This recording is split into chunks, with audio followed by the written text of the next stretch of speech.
Our spokesperson has misused his office as a platform to attack the party. And as I said earlier, he has failed to keep the image of the party and deserves disciplinary action. We have received information about the financing of the Nsambia meeting from suspicious sources. Some of the people who claim to have financed the meeting have never contributed a single penny to the well-being of the FDC. Today they are masquerading, they are saying, you know, they love FDC and, you know, they contributed almost 100 million to the running of that activity.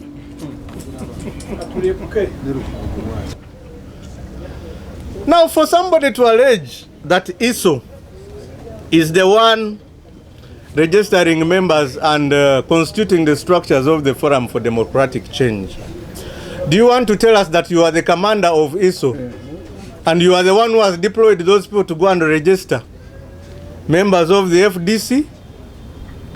What is your basis for the allegation? Isn't this an insult to the party which you are supposed to be speaking for? Again, I'll state it clearly, that in the history of my 44 years on earth, it is the first time I am seeing a spokesperson who is duty-bound to protect and defend his institution speak ill and demonize the institution which is supposed to be speaking for. So, my brother, Honorable Ssemujju, really, do you still think you are competent enough to speak for this party? Or people should relieve you of those duties and help you like I helped you on Monday when you are busy undermining your party, and then you complain that you are the one who is in charge of press conferences at this party? I want to remind you that actually the chief spokesperson of this party is the party president, and he is the one who delegated me to come and fill the gap which you had created at the headquarters. And as a law-abiding member of this party, I pledge to continue speaking for this party with or without Ssemujju Nganda at the headquarters. To the proponents of the attacks on the FDC, they have said a lot of things that they cannot prove, not knowing that they also have skeletons in their closets that we can prove.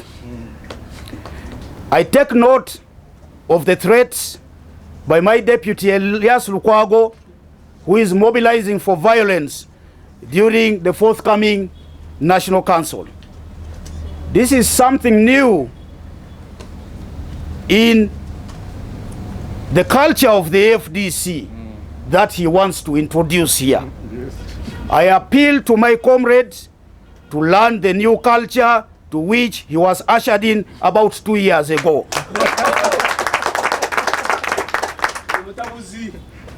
I have, of course, the record of the Lord Mayor is very clear.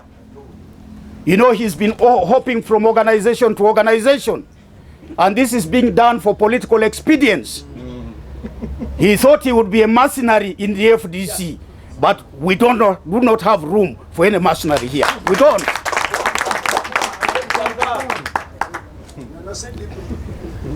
I took exception to the alleged dealings between Lord Mayor Lukwago with General Saleh. It was public knowledge.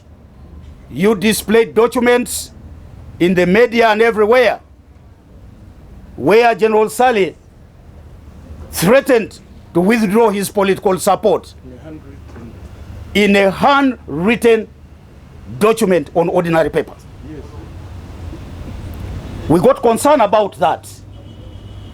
And naturally, as the chief executive of this party, I had questions to ask. When I raised this matter with him, he got angry, personal, and almost physical.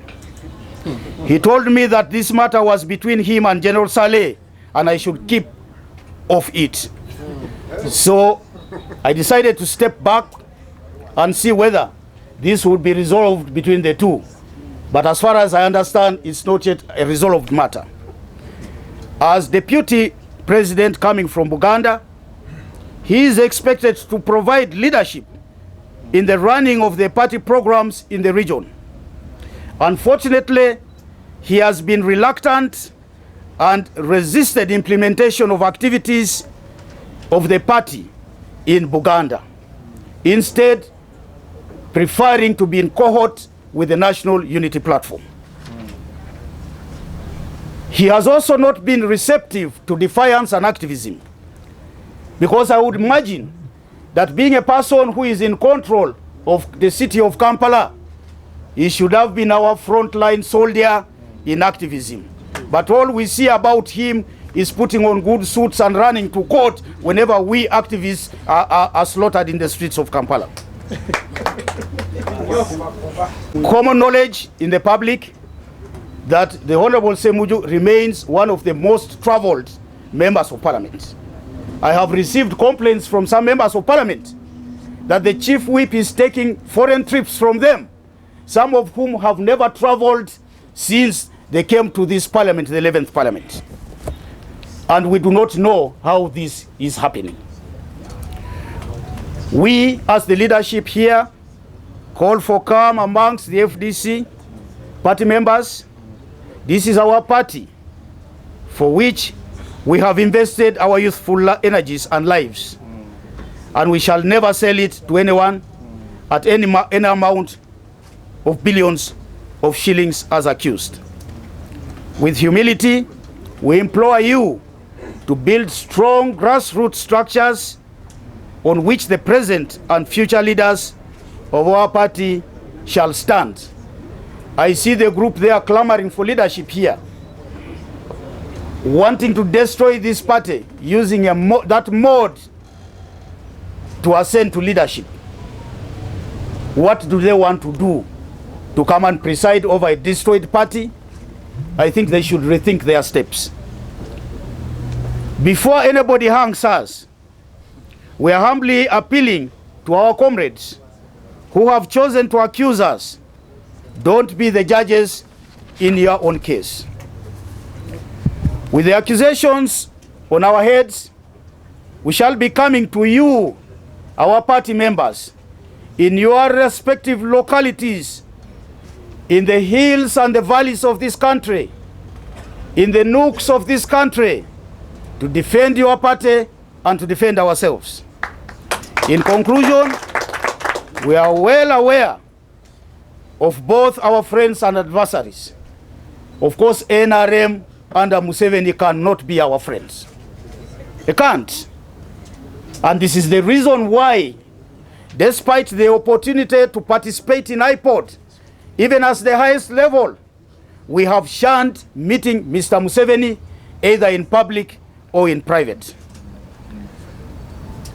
We will cherish and support our friends while continuing the fight against this dictatorial regime that has sucked the lives of Ugandans.